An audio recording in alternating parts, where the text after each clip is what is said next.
Monsieur le Président, je souhaite d'abord remercier le secrétaire général des Nations Unies, Miroslav Jenša, pour son exposé. Si nous réunissons aujourd'hui, c'est pour rappeler la réalité de la guerre que le peuple ukrainien continue d'affronter chaque jour et que M. Jenša vient à nouveau de nous présenter.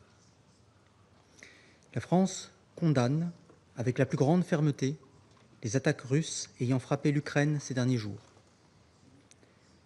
Les frappes qui ont atteint l'ouest de l'Ukraine dans la nuit du 20 au 21 août et celles menées la nuit du 27 août sur Kiev ont fait des dizaines de victimes civiles, de nouvelles victimes, y compris des enfants.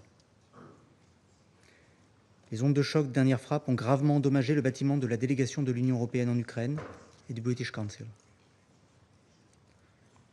Ces attaques sont inacceptables, comme toutes les attaques passées. Si besoin en était, cette barbarie témoigne à nouveau de l'urgence de mettre fin à cette guerre, l'urgence de cesser les tueries et de bâtir une paix juste et durable. La France exprime sa profonde solidarité avec les victimes et leurs familles endeuillées, ainsi qu'avec les services de secours mobilisés et le personnel de la délégation de l'Union européenne du British Council à Kiev. Elle salue la résilience des Ukrainiens qui résistent avec courage depuis 3 ans et demi à l'agression russe et qui font face à ses conséquences terribles avec une dignité qui nous oblige. Monsieur le Président, l'Ukraine a fait part, depuis 6 mois désormais, de sa disponibilité à mettre en place un cessez-le-feu immédiat et sans condition. Le président Volodymyr Zelensky a exprimé à plusieurs reprises sa disposition à engager des discussions directes avec le président Vladimir Poutine. Le principe d'une rencontre bilatérale a été acté dans le cadre de l'initiative du président Donald Trump en faveur d'une paix juste et durable que la France soutient.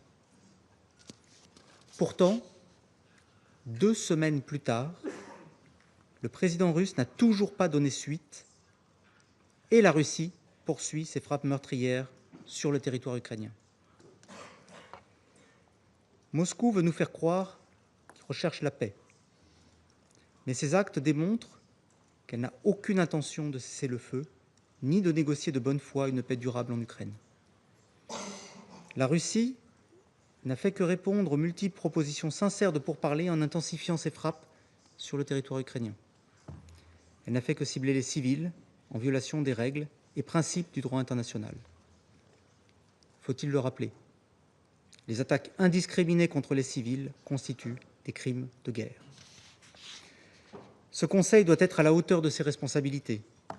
En février dernier, il a appelé à une fin rapide des hostilités dans sa résolution 2774.